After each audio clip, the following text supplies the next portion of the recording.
Meeting to order. Today is Tuesday, June 9th, 2015, 6:30 p.m. This is a workshop today. And our invocation this evening will be given by Mr. Rosenberg. Let's pray. Our Father, we thank you for the opportunity to assemble, to do your work, to support the community, and to give ourselves unto others. Be with us tonight as we do your work. In Christ's name. We have established a quorum, Councilman Rodriguez, Councilman Guerrero, and Councilman Tejada. And everyone please stand for the Pledge of Allegiance and the Texas flag. I pledge allegiance to the flag of the United States of America and to the republic for which it stands, one nation, under God, with liberty and justice for all. Under the Texas flag, I pledge allegiance to thee, Texas, one state, under God, one and indivisible. This time, do we have any statements, comments? Mr. Clerk, where would you like to start? Mayor, You can start where you if it pleases you, we're going to first give you a presentation on the event center. And Nancy's going to come up and give you a presentation on the Plaza water tank replacement project. And then I'm going to follow her with an assessment of your entire water system. And that pretty much encompasses the last 2 or 3 items on your agenda. Okay. All right. Yes, sir. I'm going to introduce Jonathan Houston with our office here in New Braunfels. He is the project manager for the repairs that are going to happen at the event center. He's been working on this from day one. He's been doing a pretty good job of pulling everything together and trying to keep Gloria happy at the same time. So, Jonathan, yeah, we have some handouts. Sure do.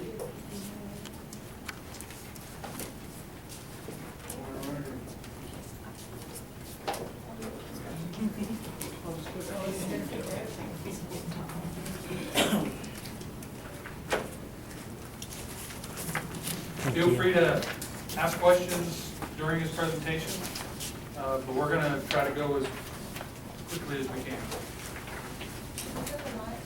Thank you. Can everybody see you? Yeah, we can turn off the lights. Yes, just row. There you Is go. that okay?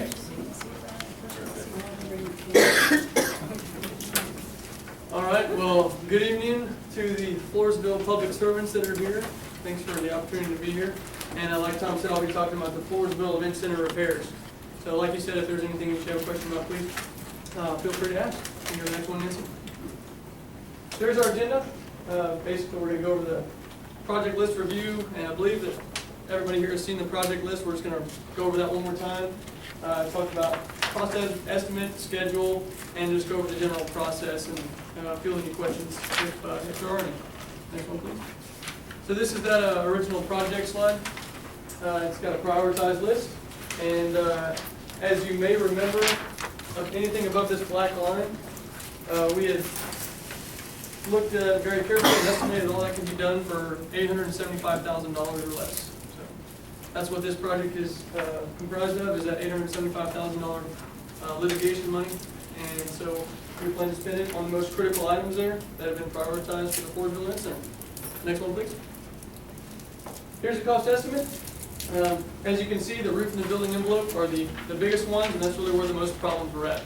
So we're going to make sure and tighten that up, spend the most money on it.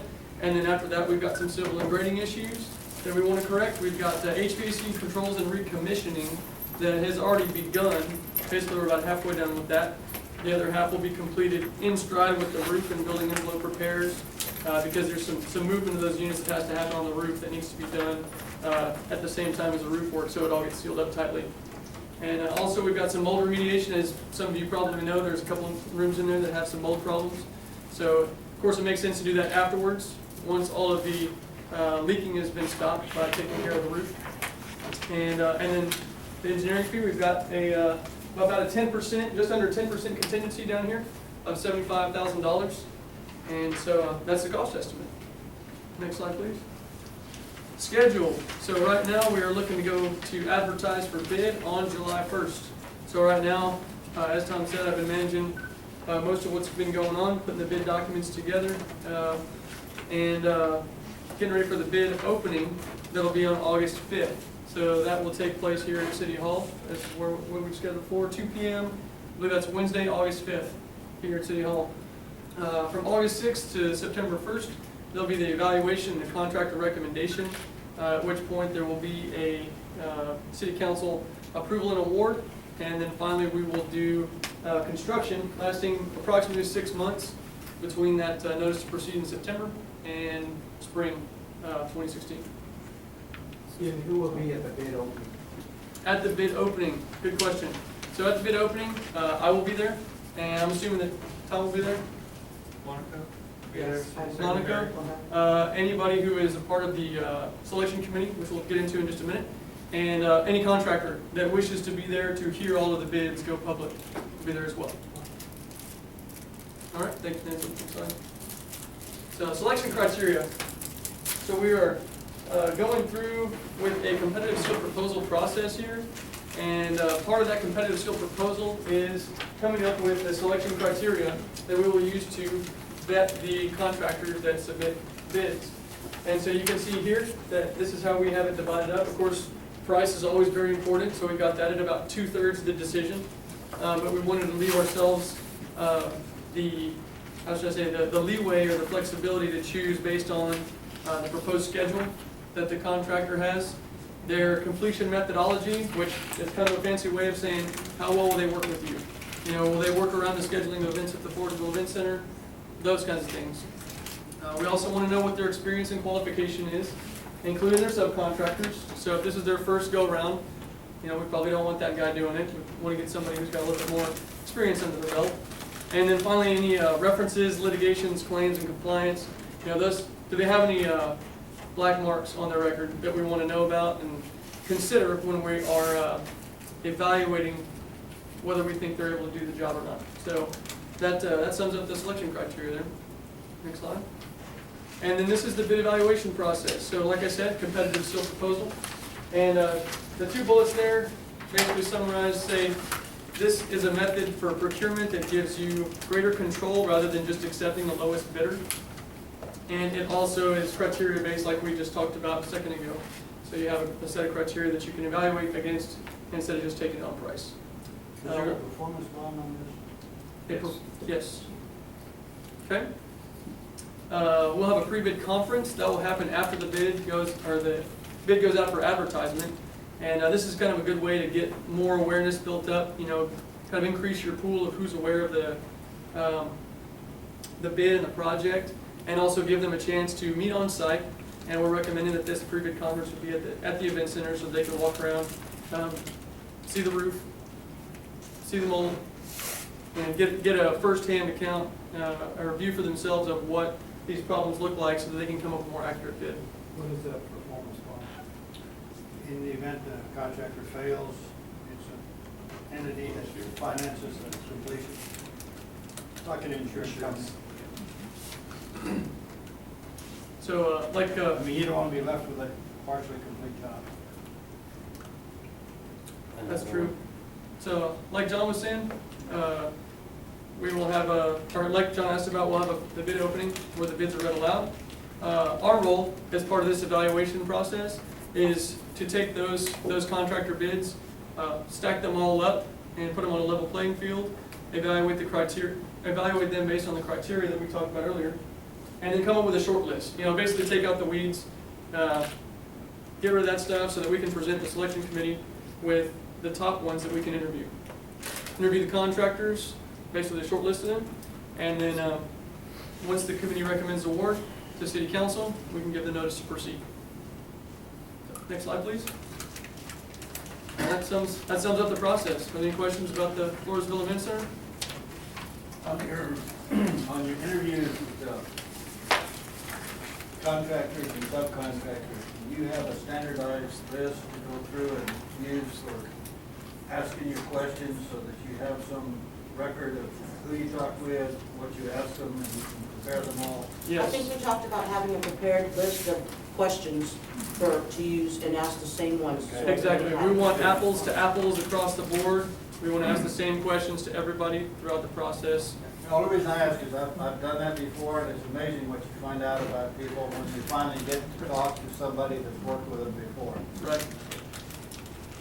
Mayor, can you go back to the slide that talks about the schedule, so we can understand if the council has a clear understanding of the schedule then? Yes.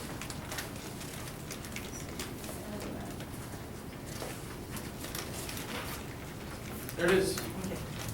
So, advertising in the newspaper, we'll be all ready to go out to bid the specs on July 1, give them a chance to look at it. Okay? And then, they have she's asking how we're going to advertise the bid, so. The minimum is to advertise it 2 weeks before. But in the local paper or? Yes, ma'am. That's In the the local place paper, we that's the advertise. minimum. Now, it's of course better like to have a pre-bid conference. That's better advertising, gets the awareness out there more. And there's also resources on the internet where contractors go and they check different boards to see what bids are being posted. And there's several options there.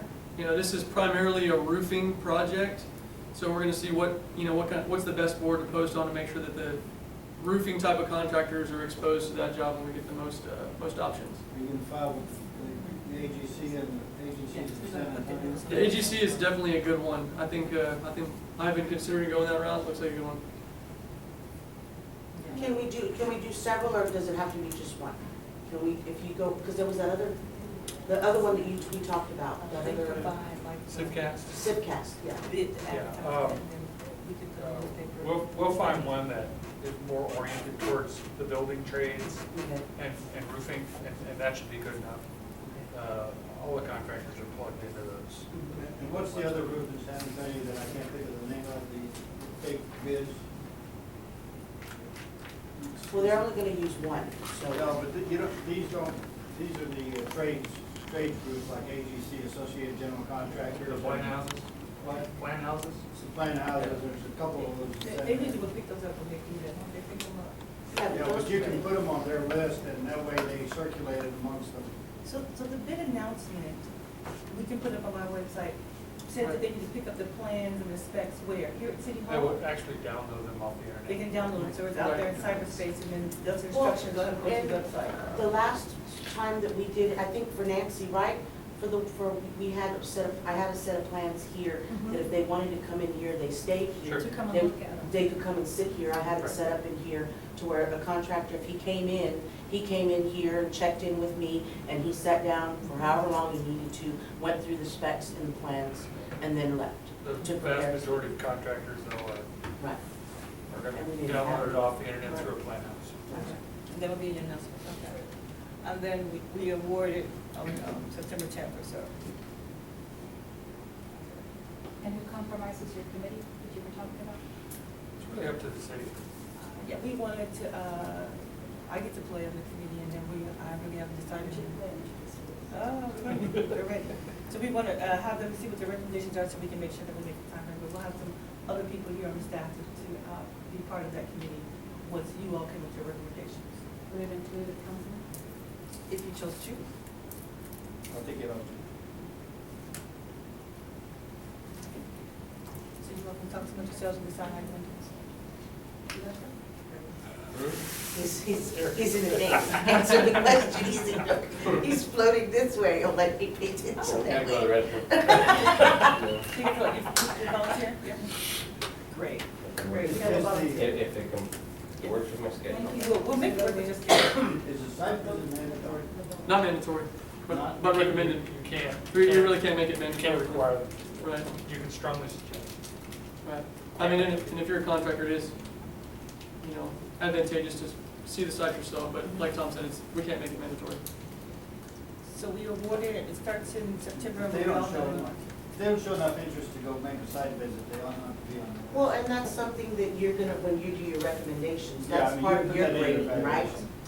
It can be, and that kind of goes into the criteria Right. that we talked about. We gotta- We have to grade We everybody. have to be careful about that. Right, We can't ding somebody for not going, but we can give them points for being there. We have to be careful about that. And that's Time frame. They will all give you a time frame as far as when they'll finish up? Absolutely. That'll be part of the requirements that they submit with their bid, is their schedule. You don't have a drop dead schedule, a drop dead deadline? No. We will. The contract would be set up so that they have to get the work done within so many calendar days. Right. Now, some contractors might be able to do it in a shorter period of time, and that would be favorable to them. We also kind of want to see the breakdown, to see how different components of the work are being done in relationship to others, because that might affect the operations. So that's part of the evaluation. But March, we're done. You should, I can't imagine it going past February, March unless there's some huge. So y'all monitor, y'all do the monitoring as far as the work that's being done, so that the time frame that they give you is okay, they've done this, they've done this? Yeah, it's part of our construction administrative services. We'll make on-site observations, and we'll keep tabs on the contractor and see how he's doing according to schedule.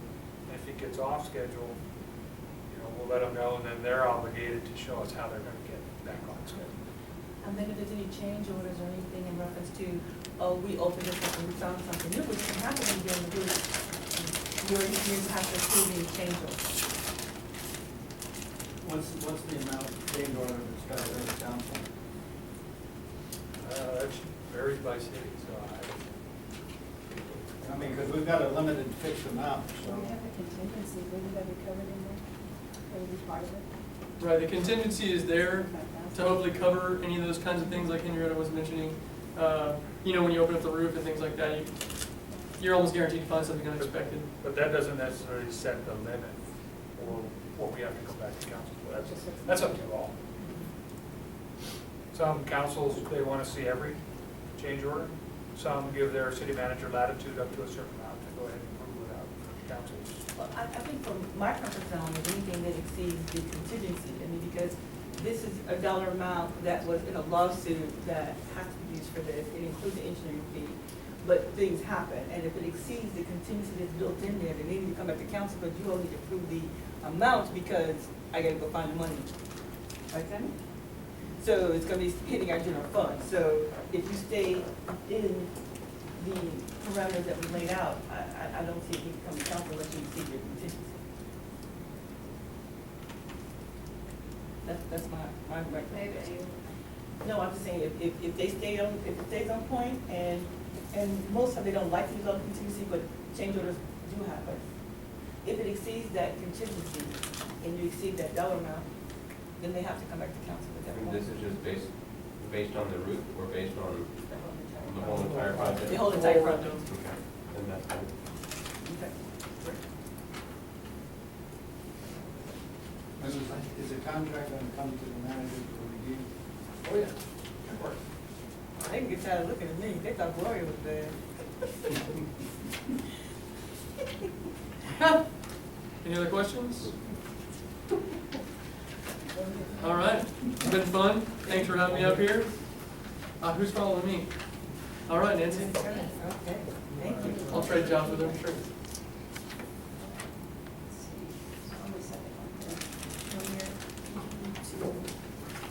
I like the date, did you have one like this already in your file that has a different date? Okay. We have another one. Nancy, which one is yours? This one? Oh, yes. Forward, No. Sorry. Thank you.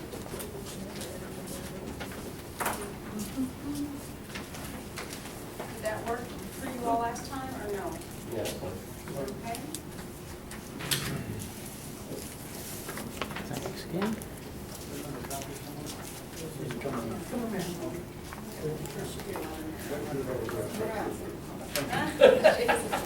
Going around the world.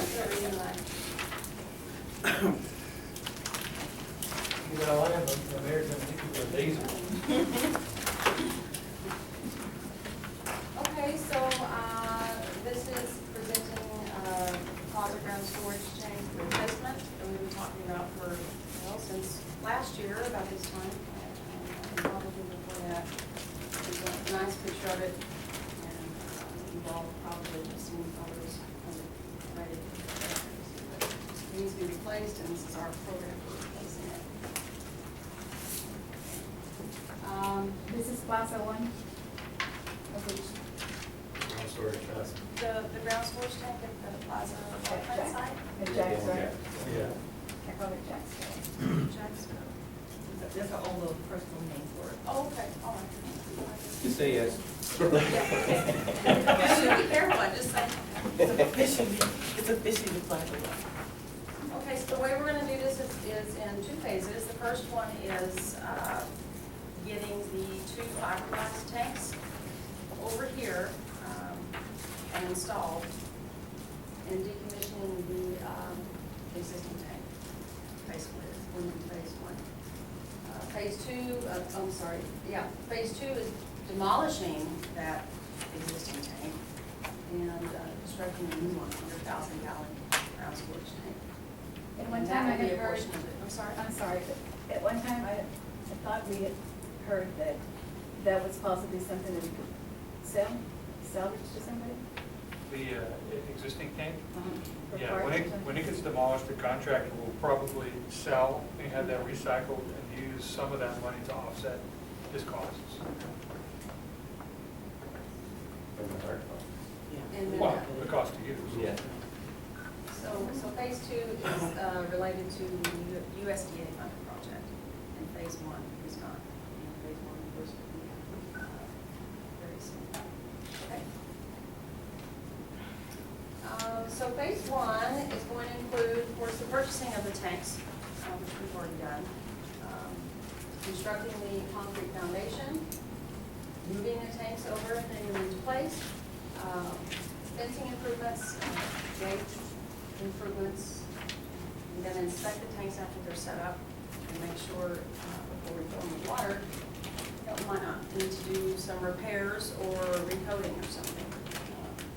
And then we can connect them up to the system, get them into operation, and take the old existing tank offline, disconnect it. Okay, so this is a picture of the tanks here.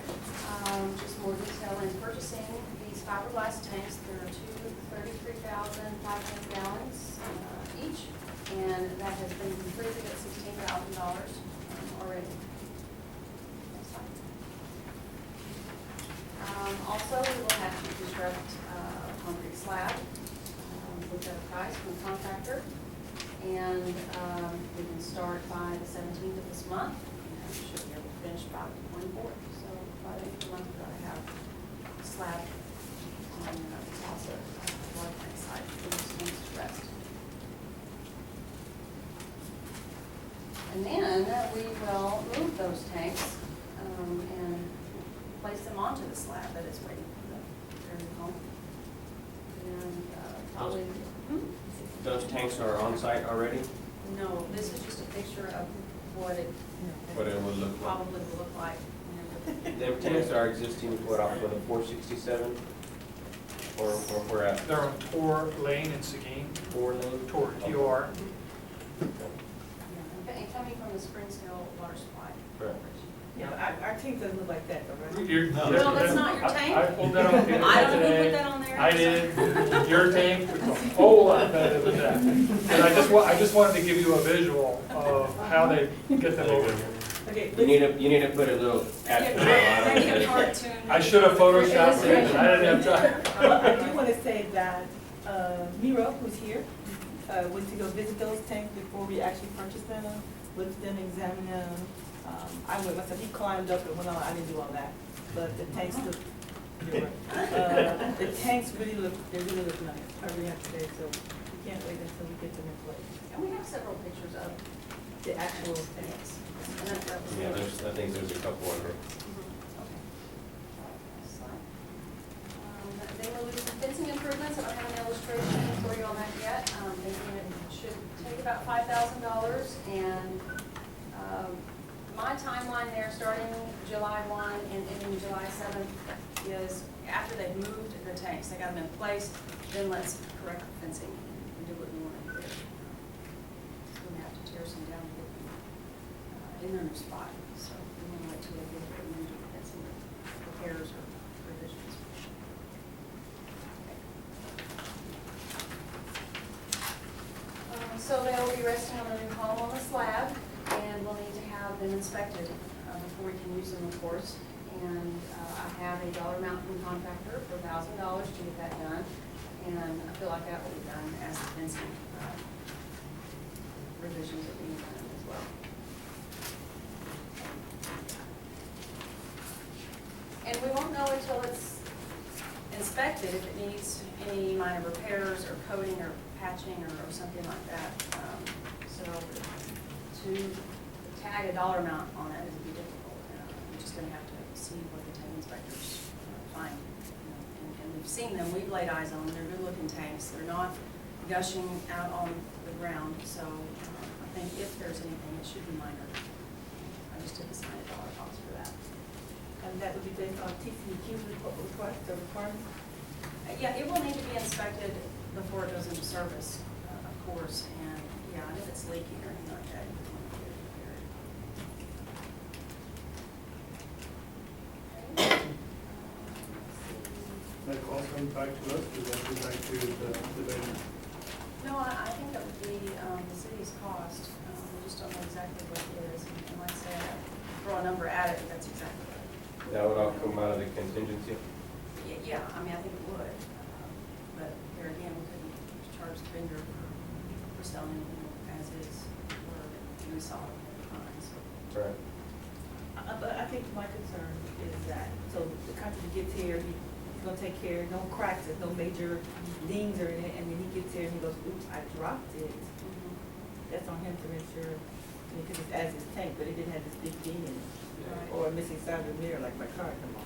Right, well, I know he's going to have, or he has insurance, and we will follow up to be sure that type of situation will be covered. Okay. Definitely need to do that. So then this repair will just be whatever you need to do to make any adjustments to make it activated and work. And Right. the last thing that touches it, we don't know what that dollar. Yeah, it's just leaking a little bit at the bottom, some little crack, it's fiberglass, but it's just a little coating on one spot or something like that. So we don't have any warranties on the, No. No, No, we're buying this as is. as it, they were holding water, I mean, and their place where they were. Sure. I mean, they were used as $5. They have been baking, or they were used, according to what me and Lady said, they have been using. Yeah, they just have to keep keep them on water in them because they're so lightweight, a high wind comes and that would not. Now, did they share any reports with us of any inspections that they might have recently had on? I don't have any of those reports, but I know that they do diligently have their tanks inspected yearly, as you will do your tanks. So their stuff is maintained and well taken care of. But I don't have any of those reports I can ask if they have them. And they were very, nice, they were like, take it all, the pipe, the fittings, the screws, I mean, everything at the site, Right. please take. So it's not just a tank, but fixtures, pumps, ladders. Have a lot of Big, extra big stuff. valves. You got, come on. Talk to one in They pipe. have a lot of valves and all that, gas and all that stuff that we need. Just kind of threw it in. They like, take it, Take it all. Yeah, they said take it off. Well, this site, they're selling the site, so they don't need anything left with this water. They built something somewhere else, and so they're totally getting rid of it. So they're like, not just the tanks, you want that ladder, you want that pipe, you want that valve connection, sure, not a problem, take it off. Load it up, take it right now. They have stuff in the little room there too that you don't have to bring home. Yeah, they said take it all with you too. Yeah. yes. Nice. Get it before you change it. Okay, and then after they're set up and inspected, any minor repairs are conducted, and we'll get water disinfected and get it connected to the system. Any yard piping that goes on. These are the actual tanks themselves, huh? This is the actual tank themselves. Yeah. Yes, that photograph? Right. Yeah. That's the real one. Yeah, those are the two. They look pretty. This one here, I mean, I don't know. These are two separate things here. This was their little pump house building there. Yeah, they have the stuff inside that little room.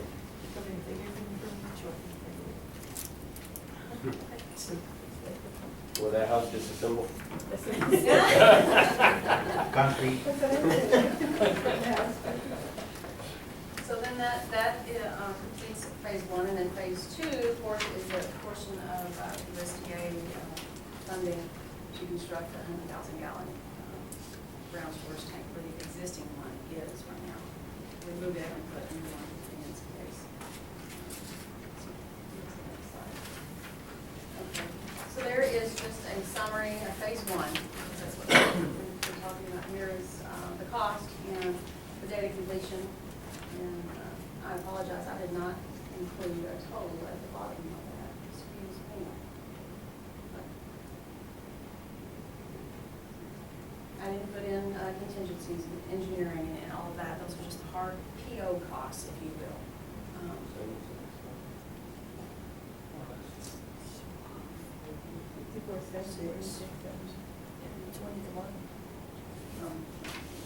72.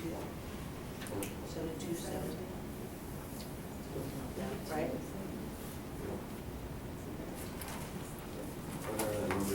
Nancy, do you remember what our cost estimate was 2 months ago when we started this?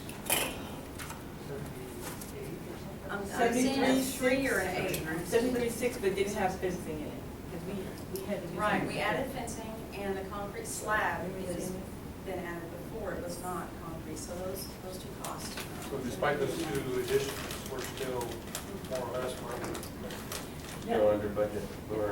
Now, Council, if I may, this was a capital improvement project that came in at about $150,000. $143,000 was a capital improvement project that we were going to be able to do. And Ms. Turner, can you tell them, I know it's a temporary tank, and I've been calling it a temporary tank, but this is temporary for how long if we could use these things? I mean, because we have a phase two, I mean. Right. It's I consider it to be permanent. When it's said and done, when you put these two tanks in and then you construct the 100,000 gallon tank, you'll have 160 plus thousand gallons of storage, which is twice we have there today.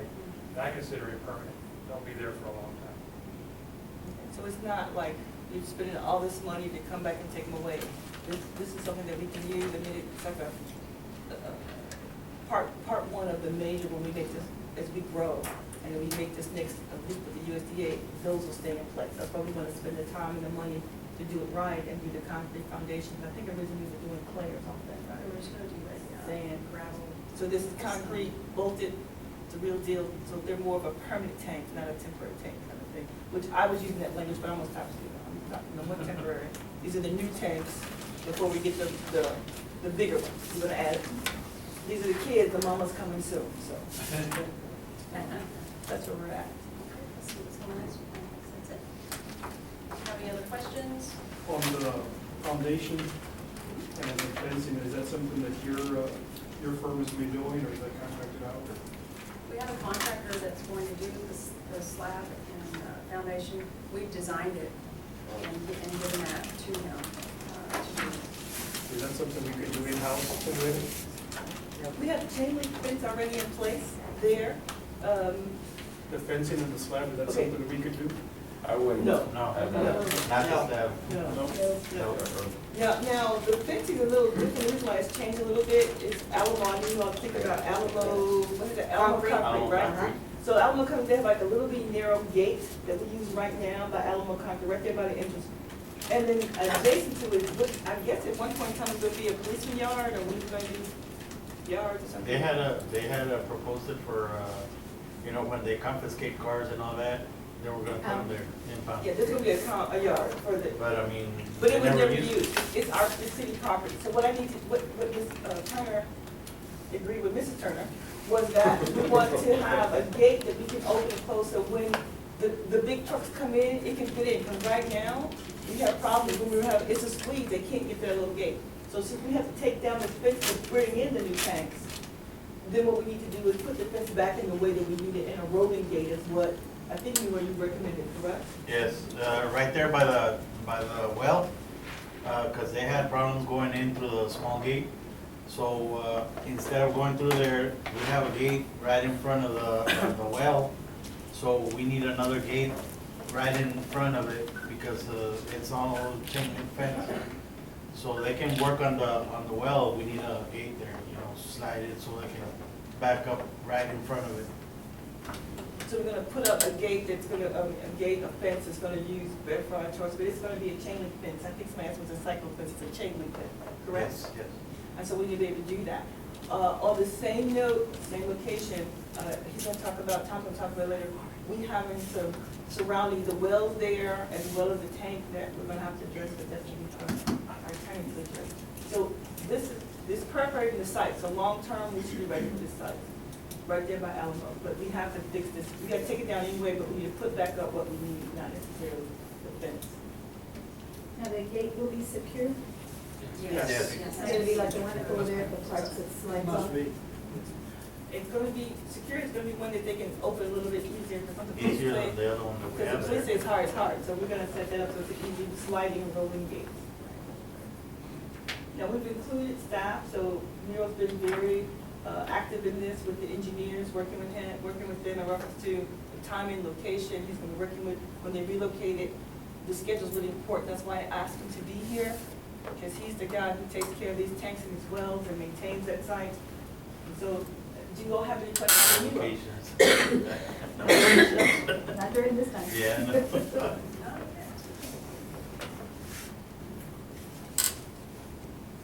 Okay. Good.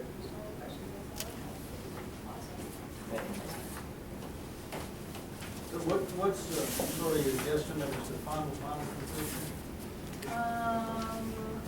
Not looking at the slide. I guess it was phase one would be August- the fair question. Right. Person gets, I think I August think August 17th. 30th was Something like the, that. Yeah, the end of July. Anticipated completion 7/31/2015. That's following all the inspections in TCQ. Completion is 30. 8:30. Oh, I'm sorry. We don't have a handle on money side for USDA. That's his presentation. Presentation was done. it's a very Third one down.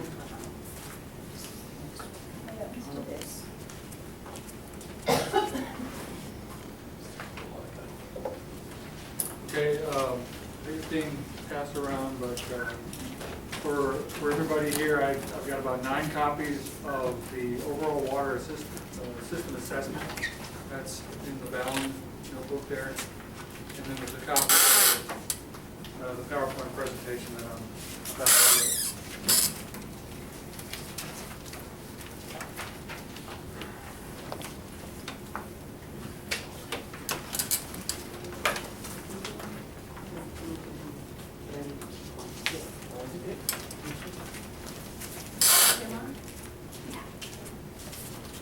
All right, are we ready?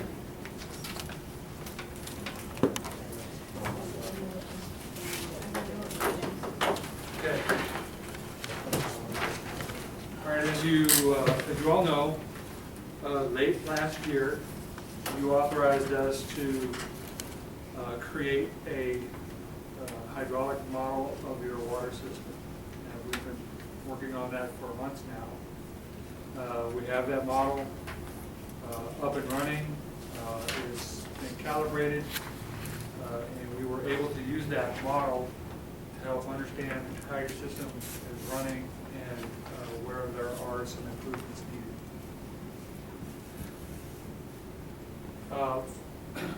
We were able to do this assessment due to the water model that we now have, all the data collection that we did. A lot of interaction with Vito and his staff on the real inner workings of the system. And of course, we've been working with you on your water system for the last year, and we've just gained a whole lot of information on how it works and where some of the issues are. The water assessment really is kind of broke down into 3 main parts. One is the water system deficiencies, where do you not meet regulation code. System upgrades, these are more operational preferences, efficiencies, things you do to the system because of preferences. And then we've got a list of what I would call administrative issues that we need to deal with. And I just want everybody to know that the document that we passed out is a draft. It is still very much work in progress. It's kind of a living document. Every time we learn something, we update it. So it has quite a lot of information in it. It has some very good conclusions and recommendations, but we are not done. Okay? Water system deficiencies. We can pretty much lump the deficiencies into 3 or 4 categories. One is valves and fire hydrants. What we are hearing from the guys that actually operate the system on a daily basis is that there are a number of water valves throughout the system that don't work. Yes, sir. Is that one of ours? That pipe? No. And I'll get to that in just a minute. In any water system, there are a number of valves throughout the system that help close off sections of pipes so that the operators can go in there and make repairs, okay? And what they are reporting to us is that there's either a lack of valves or the valves that do exist don't work, so they're not able to close off those sections. So when they have to do repairs, they have to do them wet, okay? Which is a very difficult working condition. It's an unsafe working condition. It's ripe for contamination. All that dirty water can get into your system and people can get sick. So that's got to be fixed. Fire hydrants. They're reporting that a number of fire hydrants throughout the system don't work, they need repair. And there's a certain amount of radius that those fire hydrants need to cover, and there's several gaps in that coverage throughout the city, so we've got to add some fire hydrants to the distribution system.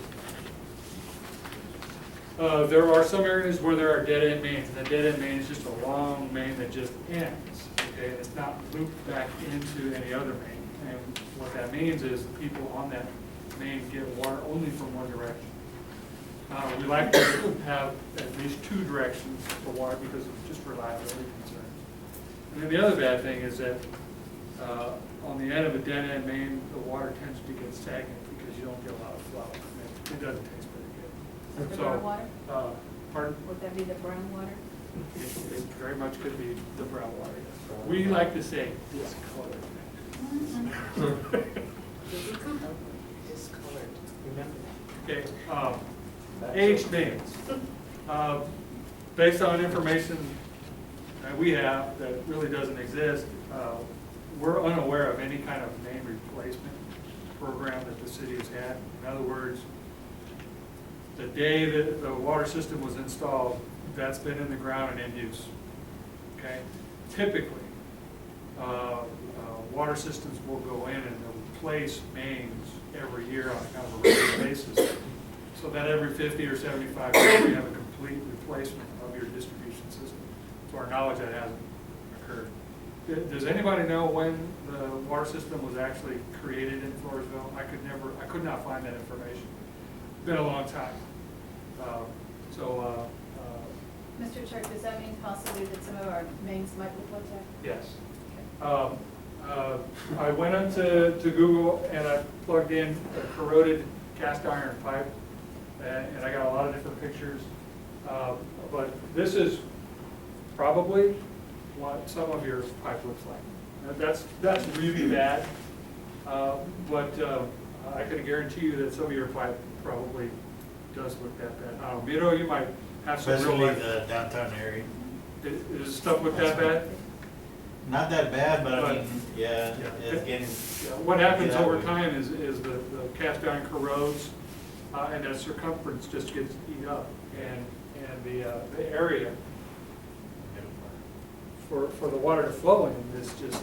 Does flushing the system help out with buildup such as that? No. Not really. Not really. That's how you get your discolored water. It's basically rust. And then you get bits and pieces of metal in your water system, and it's just not good. You can't put a stent or Oh, a bypass? No. You can, but you get all that stuff moving. Mr. Turk, Yes, sir. and do we have staff that can replace these, or do we need to contract these out? I would suggest you contract them out. That way we know if there's any expense. Undersized main, you've got quite a bit of 4-inch pipe in the system. 4-inch pipe is big enough to deliver domestic flows, but for fire flows, it's almost useless. Plus, when you have 4-inch pipe, it just really chokes things down, and it's generally bad for pressure. So we're suggesting that over time, those get replaced with 8-inch mains. Okay, next slide. One of the things that kind of came out of the modeling was we have your system on the computer, and we can reproduce these drawings anytime you like. So it's been computerized or something we didn't really have until now. But that's pretty much a picture of your whole system. Probably can't see it all that well, but this deep red here is all your 4-inch mains that are too small. And then I want to talk about this area that's shaded here.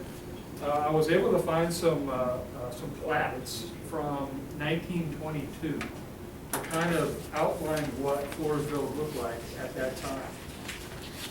There was also some plats that went back to 1905. But anyway, this is what I would call probably the original township, or close to it, when a water system was introduced. I don't know that for a fact, but it's probably pretty close.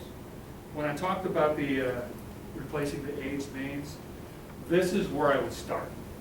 I would actually start right downtown and then work your way out. That's where the oldest pipe is going to be in Floresville. It's where the worst condition pipe is going to be.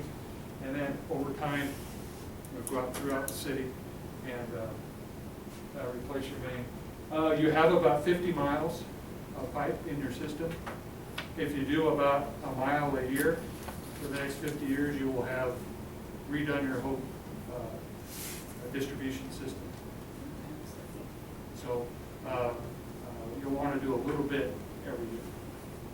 Okay? And going from a size, a 4-inch to what size? Minimum size would be 8-inch. So doubling the size. What street is that right there, that you pointed at earlier? The deep red, or the deep green? Oh, well, it's on a number of streets, but this is Avenue, this is G Street, F, So that's E, yeah. coming this way. This area is 7th, Trail, G, and South 4th, from what I remember. Tom, do you have larger maps in this? Yes, in each one of your packets there, in the back in the sleeve, there's 3 maps, and this is one of them. Okay. Next slide. All right, system upgrades. One of the things the city wants to do is replace all of the water meters throughout the city and change them out to something called AMR, which is automatic meter reading. And what these meters do is they emit a signal to basically a laptop. Somebody, whoever does the meter reading, will simply drive down the street, and as they pass the water meter, bloop, bloop, bloop, the laptop collects that data. You want me to do that again? They'll take that data in the laptop. They'll download it into your Encode. Is it Encode? Yes. Encode software. Please don't put it in code. And then We they have just- to Yeah, no, put for it- billing, that's great, but for modeling, No, it's for billing yeah, purposes. okay. And the program basically is a completely redo from meter collection, transfer of data to the bill. We'll upgrade the software and everything should work a whole lot better than it works today. How much time will it take a meter reading? Oh to my do that gosh. whole city? What does it take them now? Couple weeks, 2-3 weeks? Could one do it instead of the 2, or do you still need 2? And you could almost do this in a week, one guy in a week. I mean, it's amazing. They said that, right, that's in that. the company we met with a couple of, they said, well, we take 2 weeks, they could, with 2 drivers that we have now, that they could drive to town and they could have it done in 6 hours. Yeah, as long as, all you gotta do is drive down the street, you're done. There's a GPS in this as well, correct? That they can help us locate on the map? Locate the meters, yes, they can do that, sure. And now, a lot of the meter, they tell me, because I probably know more about meters now than I ever care for, 8 to 10 years for reading accuracy. You can imagine some of these properties have had the same meter for 20, 25, 30 years. And then when they put in, I think the mayor told me that this morning, when they put in the original subdivision, the figure to me, in her personal subdivision, they put the water meter in then, even though it was no activity. So even though her house is brand new, her meter is actually 6 years old. Yeah, he's her example. Thank you, Mayor. So you have to remember, the accuracy is really, really important. We want to be able to read. Now, as we're gonna get to the part about the USDA, this system is supposed to pay for whatever loan grant I get from USDA, same thing with sewer. This is gonna prove that we have accurate readings, that we're accurately selling the water, we're accurately obtaining the water. It can print out reports that we don't have right now. And human error is almost 100% eliminated. I transpose a number, I write a 5, kind of funny, is it a 5 or is it a 6? Those guys are literally writing on pieces of paper. They come in and front desk has to transpose that and put it into the system. So accuracy will happen a lot better, and we'll be able to track it a lot better, and this system will allow us to do that. So we'll save that. Will those be ready to, for disconnect, like say, for non-payment? Oh, yeah. We can do it from the office.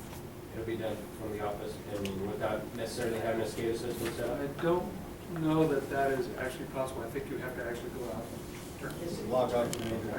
I don't think electronically you can shut the meter off. But you will be able, it's very sensitive equipment. If you tamper with that, it will let you know. You know, some people tell them, and they have done it where they reverse the meters where it flows backwards or put magnets by it. It will alert that somebody's tampering with it. These are designed to transmit, not necessarily to receive and do something. But it will transmit if somebody's trying to do something or the reading is off. The nice thing about it though is if there's a leak, and some people think, there's no water in my bathroom floor, but I have a leaky toilet, it just means that the toilet's constantly running. If it's a really high read, it'll alert it, because it has like an average read, and it can tell you at 12:05, that's when it happened, that's when the spike happened. Because we had one young lady, she was vacationing and she didn't realize, told her, well, how long did it go? We can say, on this day, this is when it happened. And we can maybe track it like we tried with the gentleman on the street. So it gives us a lot more capability than we have.